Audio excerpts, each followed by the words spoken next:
I get this question all the time. As a consultant, people ask me all the time, what should our NPS be? And I'm like, that's such a hard question to answer. And I don't know how to tell you 100. All the ways that it depends. And it actually, right? Right, exactly, yeah.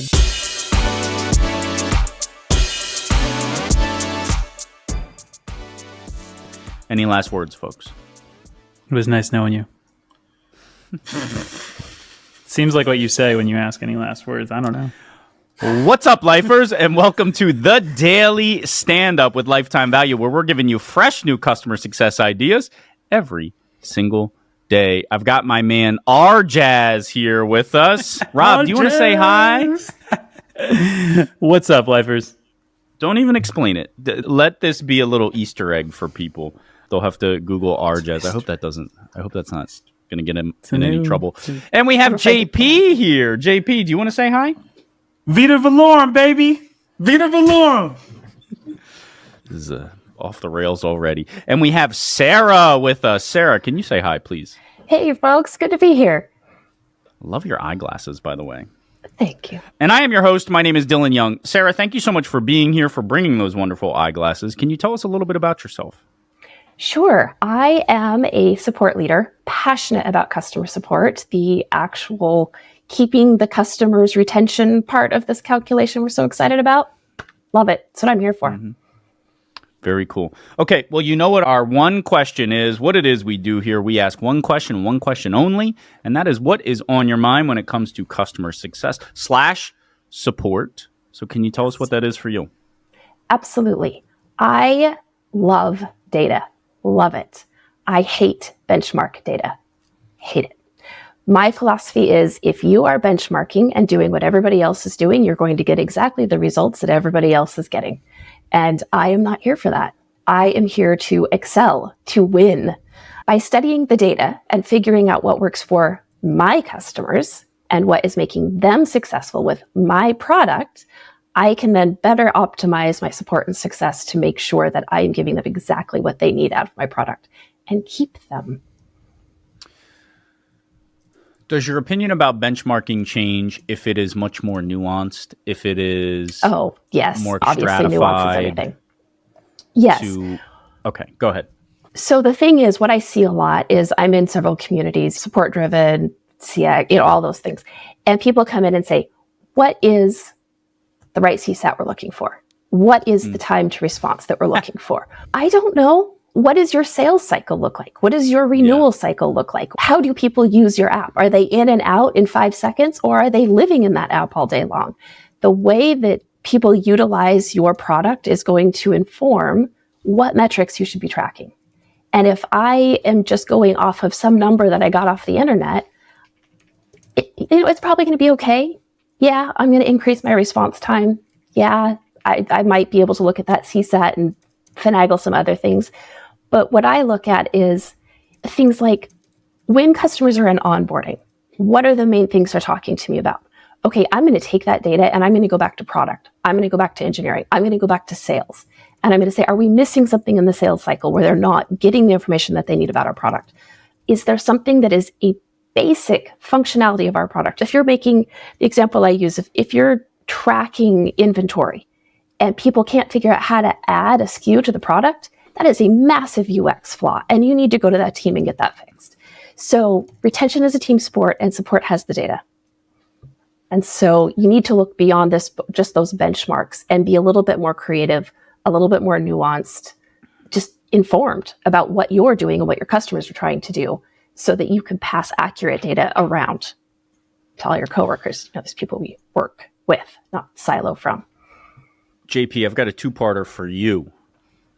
Damn. You work at a data company. Yes, a data company. Is this a conversation that you guys have internally, making sure that you use your data responsibly, or is this something that you're practicing just like within your role as a CSM? So what I wanted to do was actually call out something that I do with my support team. I don't get a chance to do it a lot, but one of the things is our software is on-prem. So that means since it's not hosted, we actually don't have a lot of data on the customer. So we actually, that drives a lot of the conversations we have is like, how are you using our product? And I think that we have so many different kinds of users. So even though it's one product, people are using it differently in pharma than they may in healthcare, even though those are two like related fields, right? One may be using it more for something more like business intelligence, and one may be using it more because they're trying to figure out the effectiveness of a particular drug or treatment. And so like nuance is everything, context is everything. I think what I was going to say before about me working with the support team, one of the things I found interesting in my conversation with one of the support leaders was about once the problem has been solved, understanding, was it actually solved by something that the support team provided, or did the customer end up doing it on their own? Because so often what happens is when people resolve their problem, or sometimes even if they don't necessarily say anything, and so that thing is gone. So like we work with a person to try to solve this problem, and then we get to the end like, so to your point, Sarah, if we have a bunch of data on types of problems like that are being solved, there's a piece missing at the end, which is, did you get confirmation of like how many of these were confirmed that this was the resolution? That's a difference than if we're making a different inference off of the numbers. So it's my 5 cents. It feels like there's a couple of phrases that are coming to mind that I think apply, and I'm not going to explain them any further. One is trust but verify, right? There's a ton of, I think we talk a ton about overly prescriptive advice. And I think this benchmarking thing fits into that of like, you've really got to dig down to understand whether the advice you're getting, whether the benchmark you're looking at actually really applies to your situation. Anyway, Rob, why don't you jump in here as a person who sees tons of different data sets? Tell us what this sort of means to you and how it resonates for you. Yeah. This comes up all the time for me because I get the question all the time. RJazz, not Rob. RJazz. Thank you.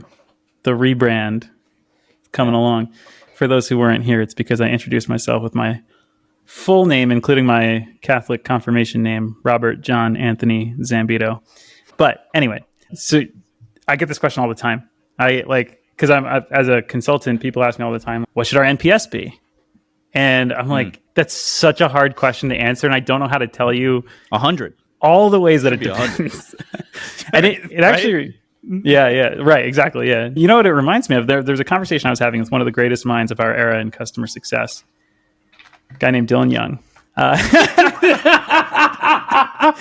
So Dylan and I had this conversation a couple months ago. We were talking about time in app. Like that sometimes we'll get questions like, what should my time in app be, ideally? And it's like, well, that varies completely depending on your model. Because I think the examples that you used, Dylan, were like, if you're Instagram, you want all day, every day people in app.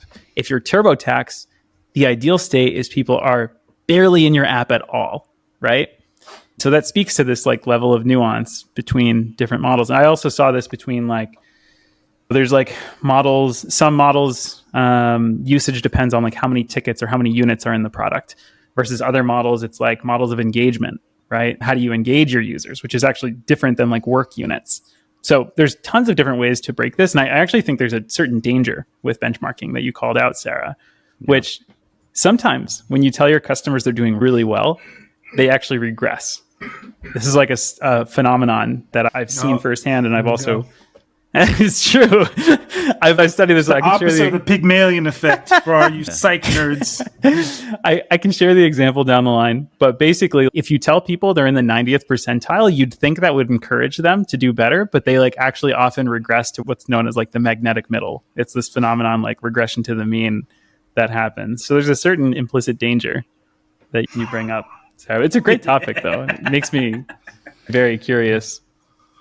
Sarah, any tips you want to leave the audience with on how to maybe avoid this blind spot? Anything really tactically that they could be doing to maybe niche down better on benchmarking? Still use it. I think it is useful as long as you're doing it correctly. Yeah, I think you definitely want to keep track of it. Use those benchmarks, the CSAT, the NPS, the reply time, the time to resolution, all of those kinds of things as a metric of how your other projects are going. You're not going to go into the inbox and say, okay, I'm going to make CSAT 100% this quarter. You have to do things that affect your users that prompt them to be happy. Just kind of like you can't just chase happiness. You have to chase other values in your life to get to happiness. Whoa. So be looking at the data, be consistently looking at the data, and be talking to other people at your company. Don't just buckle down into your own little sphere. We love our customer people, our customer success, our onboarders, our operations specialists, but we need to be talking to sales. We need to be talking to marketing. We need to be talking to the devs. It has to be a conversation that is ongoing consistently so that you can work together and understand what the needs of your user are holistically. Yeah, that was going to be the word I used. Holistic. Just like never taking your foot off the pedal in terms of critical thinking. Absolutely. We see it so often. Sarah, this Question is a your fantastic assumptions. topic. Yep. We are out of time. I do believe we could keep going, especially once you expanded it out to just how to find happiness in your life. Still working on that one. My spidey senses started tingling. But for now, we do have to say goodbye. It's been a great joy. Thank you so much for having me. You've been listening to the Daily Standup by Lifetime Value. Please note that the views expressed in these conversations are attributed only to those individuals on this recording and do not necessarily reflect the views and opinions of their respective employers. For all inquiries, please reach out via email to dylan@lifetimevaluemedia.com. Find us on YouTube @Lifetime Value and find us on the socials @Lifetime Value Media. Until next time.